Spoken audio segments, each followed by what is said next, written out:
He saw this little sparrow as a thief, stealing his future one seed at a time. So he made a decision he would instantly regret.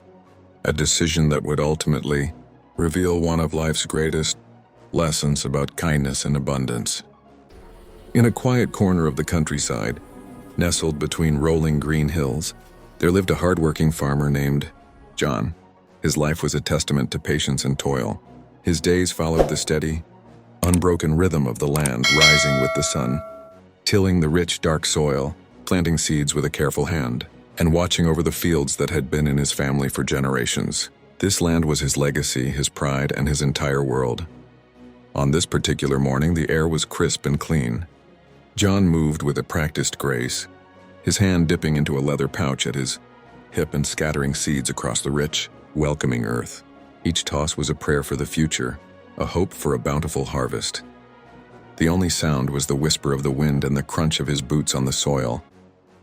Suddenly, a bright, cheerful tune cut through the morning quiet. On a nearby wooden fence post, a little sparrow appeared. It was small and brown with intelligent, beady eyes. It cocked its head, singing a song that seemed to celebrate the simple joy of being alive. For a moment, John paused and smiled, the sound a welcome note in his solitude.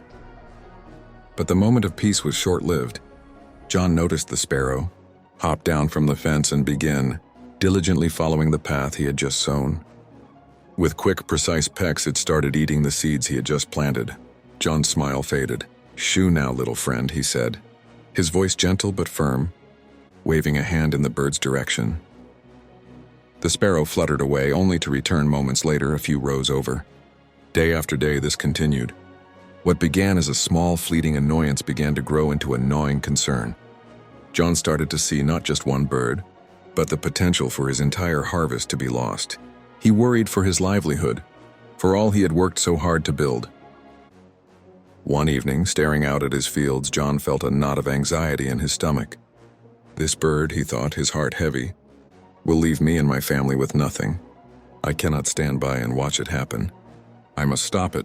The decision weighed on him, but his fear for his harvest felt greater than his guilt.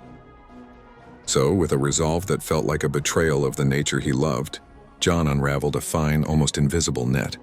As the moon rose, he set it carefully in the corner of the field most frequented by the sparrow, his hands moving with a grim purpose. He hoped, perhaps, that it wouldn't work, but he felt he had no other choice.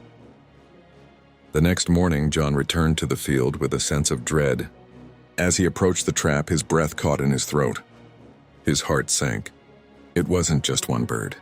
A dozen small, frightened sparrows were tangled in the net, their wings beating frantically and helplessly against the cruel threads. The air was filled with their panicked chirps. In that single heart-wrenching moment, John's frustration shattered into 1,000 pieces, replaced by a profound and aching sorrow. He saw not pests but living creatures full of the same will to live that he had. "What have I done?" he whispered into the morning air, his voice thick with emotion. "They're only trying to survive just like me." Without a second thought, John fell to his knees. His large, rough hands, made for hard labor, became instruments of gentle mercy. He worked slowly, carefully, his touch as soft as he could make it, untangling the delicate wings and feet. One by one, he freed the sparrows who shot into the sky like feathered arrows. When the last bird, the very sparrow he'd tried to catch, was loose, he expected it to flee instantly, but it didn't. It hopped onto his knee, then with a flutter of wings, landed lightly on his shoulder. It tilted its head and chirped a soft, questioning sound directly into his ear. It was a sound not of fear but of curiosity and perhaps forgiveness. From that day on, John's morning routine changed. He began setting aside a generous portion of seeds each dawn, scattering them specially along the fence line, a dedicated offering for his feathered neighbors. It was no longer a battle but a pact. Months passed and the seasons turned.